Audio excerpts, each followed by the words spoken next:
I think Harvard's a disgrace. I think what they did was a disgrace. They're obviously anti-Semitic. Is anybody else starting to wonder if a certain somebody's kid didn't get into Harvard? Just putting it out there.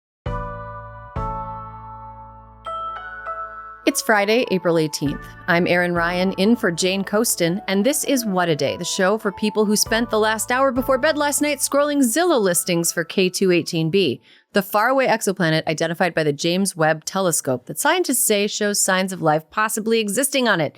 So far, nothing in my price range, but I'll keep looking. On today's show, President Donald Trump meets with Italy's prime minister to talk over trade and ostensibly kiki over their mutual hatred for migrants. And the Supreme Court says it will hear arguments in Trump's bid to limit birthright citizenship, a thing that is literally written in our Constitution. And on that note, the Trump administration is running through our constitutional rights like a bull unleashed on the streets of Pamplona. For days now, the high-stakes back and forth between the administration, the courts, and the Constitution over the wrongful deportation of a Maryland man has, understandably, sucked a lot of the oxygen from the room. Meanwhile, the party in power is working overtime to assure that whatever oxygen is left in said room is pumped full of unregulated chemicals. That was a segue, right? Guys, it's been a long week. Here's what's happened since Monday. The administration got the ball rolling on gutting a key part of the Endangered Species Act, so habitat destruction would no longer qualify as harm to threatened plants and animals. It stopped construction on a major offshore wind farm off the coast of Long Island. Donald Trump famously hates windmills. It canceled a $3 billion program to encourage farmers to adopt climate-friendly practices, and it kickstarted the process of ending a Biden-era rule that aimed to put conservation on par with things like drilling as a valid public land use. Again, that's just this week. It's like that early 2000s song by Craig David where he talks about his week of dates with some lady he's into. My fellow millennials know what I'm talking about. Except for us, it's a week of compounding environmental horrors. Because Trump is actively pursuing large-scale environmental deregulation, which is putting both the climate and public health at risk. You can already see the human costs. Just last month, his administration pulled a landmark lawsuit launched by former President Joe Biden that was supposed to compel a petrochemical plant in Louisiana to limit emissions that the EPA warns cause cancer. Crooked climate correspondent Anya Zoledziowski has been following the story. She joined us to talk about what's been happening since the administration dropped the suit. Anya, welcome to What a Day. Thanks so much for having me. So tell me a bit more about this suit that was dropped. Who did the Biden administration sue and why? Yeah, let me tell you first about this plant. So it's the Danka plant in Laplace, Louisiana, and it makes a synthetic rubber that is often used in things like wetsuits and laptop cases. And it was releasing, or it does release, chloroprene, which is a likely cancer-causing chemical. And this plant is located in this stretch between Baton Rouge and New Orleans in Louisiana. It's an 85-mile or so stretch, home to 200 or so fossil fuel and petrochemical companies.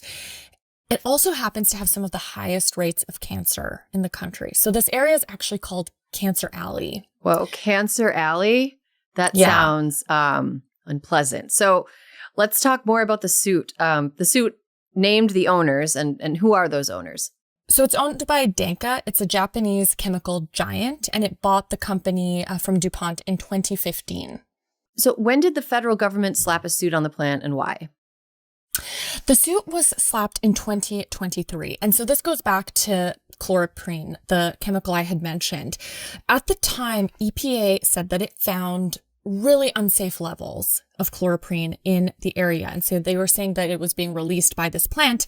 And so they had sued with the intent to compel the plant to lower those emissions. And can you tell us a little bit about chloroprene? Like, what does the research say about it? Why is this stuff bad news?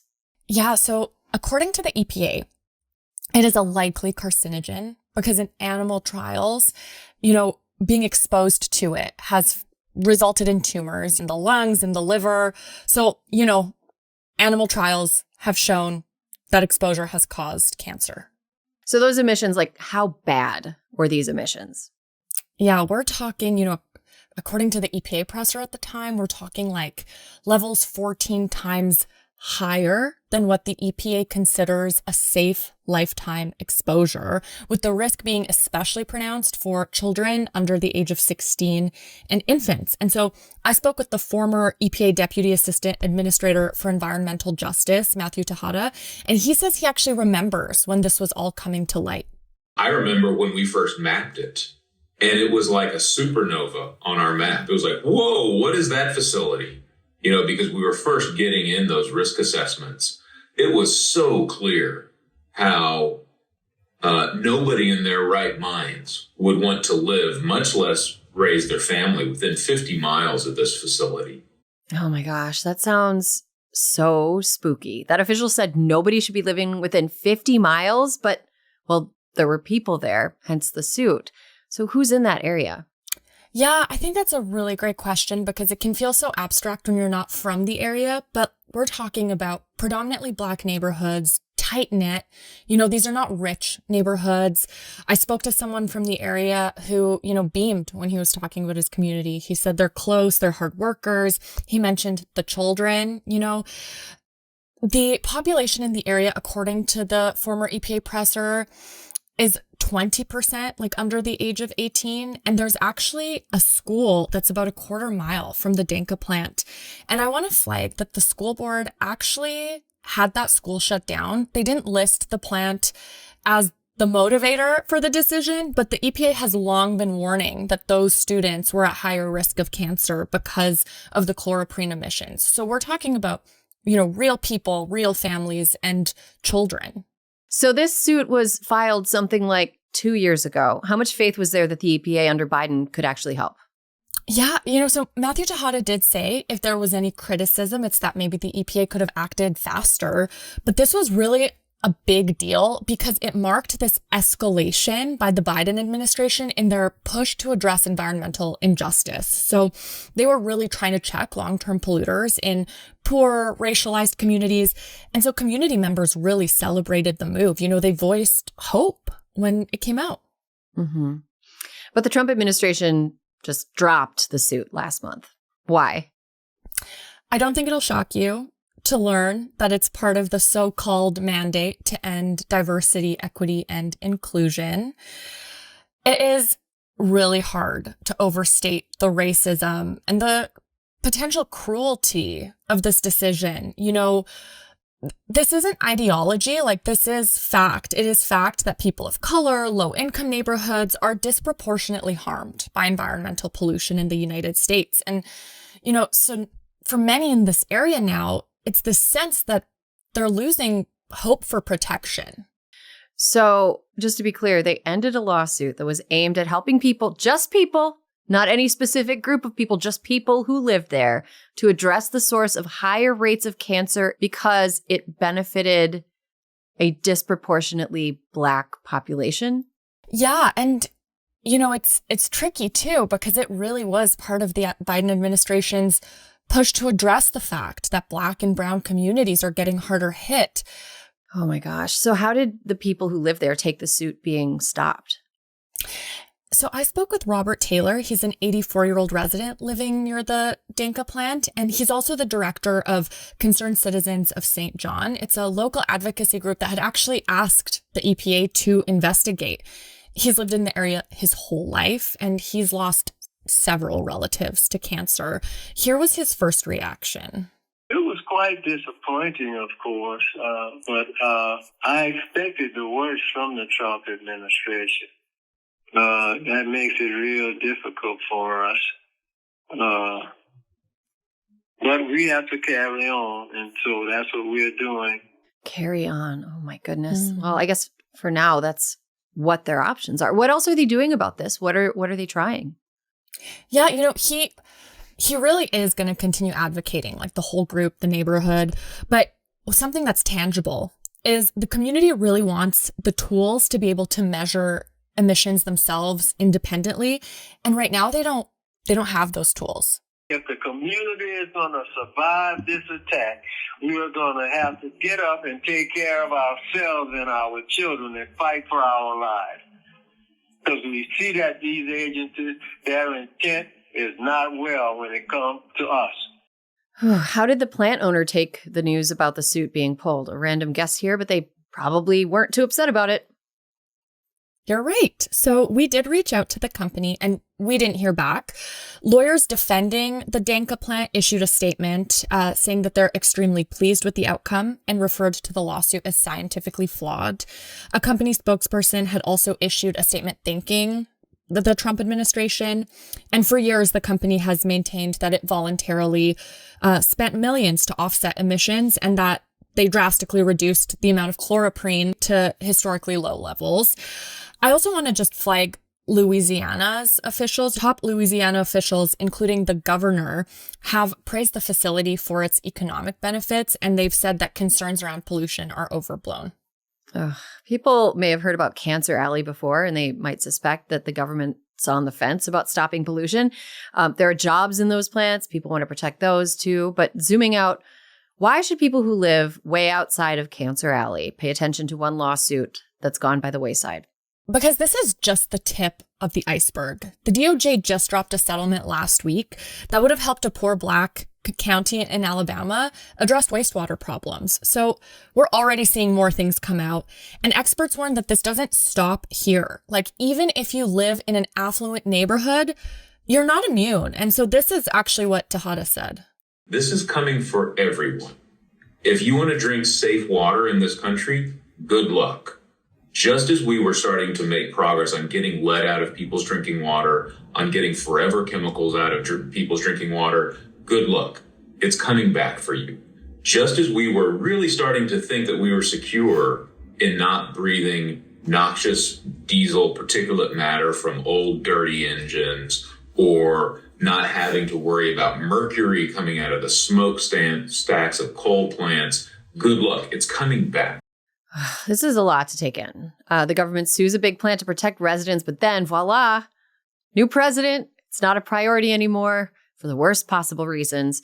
And this is when the administration's aiming to cut regulations across the board too. And yet, if this situation in Cancer Alley ever turns around, where would that need to start? There is still a lot that can be done. You know, lots of work is happening locally, at the state level. You know, people, of course, can also call their representatives, get to know what your potential risks in your neighborhood are. Knowledge is power here, and voters still do have power. Yeah, so pay attention what's happening in your local community where you have the most likelihood of being able to make change. Totally. And yet, thank you so much for being here. Thank you so much for having me. That was my conversation with Crooked climate correspondent Anya Zoledziowski. This segment was supported by our nonprofit partner, Crooked Ideas. Hey, you watching on YouTube, subscribe to our channel. It's a great way to support independent media and keep progressive voices like ours alive. Seriously, subscribing is one of the most impactful ways you can back what we do. It takes just seconds, and it makes a huge difference for us. What a Day is brought to you by bookshop.org. Whether you're searching for an incisive history that helps you make sense of this moment, a novel that sweeps you away, or the perfect gift for a loved one, bookshop.org has you covered. When you purchase from bookshop.org, you're supporting more than 2,000 local, independent bookstores across the country, ensuring they'll continue to foster culture, curiosity, and a love of reading for generations to come. Big news, bookshop.org has launched an ebook app. You can now support local independent bookstores even when you read digitally. Use code WAD to get 10% off your next order at bookshop.org. That's code WAD at bookshop.org. Headline. Tariffs are making us rich. We were losing a lot of money under Biden. A low-energy President Trump says he's in no rush to announce a trade deal with Italy, even though the Prime Minister of Italy, Giorgia Meloni, visited him at the White House Thursday to talk about trade deals. He also insisted there absolutely would be a trade deal with the European Union by the end of his 90-day pause on most global tariffs. Oh, there'll be a trade deal, 100%. Oh, well, you think there won't be? Of course there'll be a trade deal, very much. They want to make one very much, and we're going to make a trade deal. I fully expect it, but it'll be a fair deal. Are they on your priority list? Everybody's on my priority list. If everybody's on the priority list, isn't it kind of like nobody's on the priority list? Well, everybody might be on his priority list, but the EU has kind of been on his shit list. Still, Trump said he likes Prime Minister Meloni, quote, very much. I'm sure that makes Meloni feel great. Meloni offered to keep channels open between Trump and the EU. I want to thank President Trump for having accepted an invitation to pay an official visit to Rome in the near future, and consider the possibility in that occasion to meet also with Europe. The goal for me is to make the West great again. Okay? And I think we can do it together. But despite the fake-sounding optimism, little progress has been made in easing the ballooning trade war that Trump started for reasons that make sense to him and him alone. The Supreme Court said Thursday it will hear arguments over President Trump's executive order to restrict birthright citizenship. Trump issued that order just after his inauguration. It would bar citizenship for children born to the undocumented immigrants in the U.S. Naturally, 3 district courts around the country hit the pause button for reasons like birthright citizenship is literally guaranteed in the Constitution. The Supreme Court sped up the schedule to hear arguments next month. But for now, the executive order remains on hold. The news on Trump and immigration keeps churning, though. A federal appeals court agreed with a lower court judge that the Trump administration must provide details on how it's facilitating the return of Kilmar Obrego Garcia. That's the Maryland man we've been talking about who was mistakenly deported to El Salvador last month. The government admitted to the, quote, administrative error, but claims it can't bring him back because he's no longer in U.S. custody, even though we are paying to keep him in a notorious Salvadoran mega prison. The 3-judge panel slammed the administration for its continuous defiance, writing, quote, "This should be shocking not only to judges, but to the intuitive sense of liberty that Americans far removed from courthouses still hold dear." I think Harvard's a disgrace. I think what they did was a disgrace. They're obviously anti-Semitic. Is anybody else starting to wonder if a certain somebody's kid didn't get into Harvard? Just putting it out there. Trump's unprecedented threats to Harvard University just keep coming. The Department of Homeland Security announced Wednesday that it cut nearly $3 million in grants to the university and threatened the school's ability to enroll international students. It's the latest effort by the White House to punish Harvard over its refusal to meet Trump's demands aimed at ending diversity efforts and rooting out what his administration says is rampant anti-Semitism on campus. The day prior, the administration reportedly directed the IRS to revoke Harvard's tax-exempt status. Trump seemed to hint that this is a tool his administration might use more while he was taking questions from reporters Wednesday at the White House. Tax-exempt status, I mean, it's a privilege. It's really a privilege, and it's been abused by a lot more than Harvard, too, by a lot more than Harvard. So we'll see how that all works out. In a statement earlier in the day, DHS Secretary Kristi Noem ordered Harvard to hand over, quote, detailed records on Harvard's foreign student visa holders' illegal and violent activities. If it doesn't, Harvard risks losing its ability to enroll international students altogether. Noem says Harvard has until the end of the month to comply. The secretary notably didn't give any examples of anti-Semitism on Harvard's campus in her statement, just that, quote, pro-Hamas and anti-American ideology have run rampant at the university.